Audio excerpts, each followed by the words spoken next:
Salut la famille, je suis le docteur Franck. La question du jour, est-ce que Dieu approuve la polygamie? Allez-y, likez la vidéo, suivez-moi sur TikTok et YouTube. Let's go! Qu'est-ce que Dieu pense de la polygamie? Je pense que Dieu a été forcé d'accepter la polygamie, mais il n'a jamais encouragé la polygamie. Si on va à l'histoire d'Abraham, on voit que Abraham, quand il a eu Ishmaël avec Agar, Séra a finalement demandé que Agar et Ishmaël partent de la maison.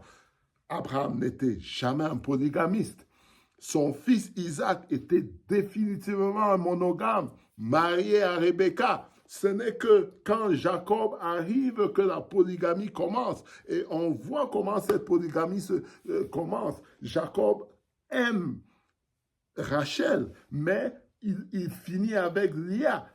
Alors, il se dit, je vais travailler 7 ans de plus pour avoir ma Rachel que j'aime. Donc, finalement, il se retrouve avec les deux sœurs. Et puis, il y a des problèmes de fertilité. Chacune des sœurs a des servantes, dont il prend la servante de chacune des sœurs. Il se retrouve avec 4 femmes. Et donc, voilà comment la polygamie commence dans la famille.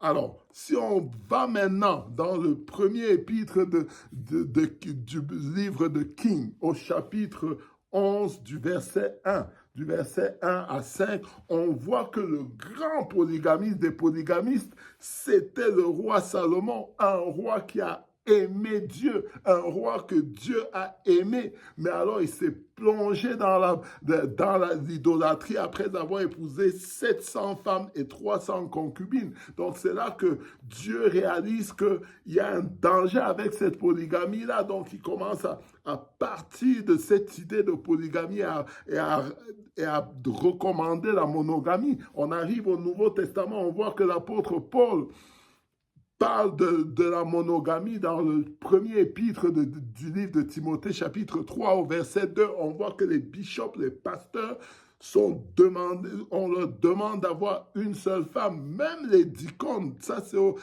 à l'épître, au verset 12 du premier épître de Timothée, chapitre 3. Donc, clairement, les hommes de Dieu ne doivent pas avoir plus d'une femme. Mais en réalité, la vérité, c'est qu'il faut éviter la polygamie. C'est un esprit. C'est un esprit que Satan utilise pour détruire les gens.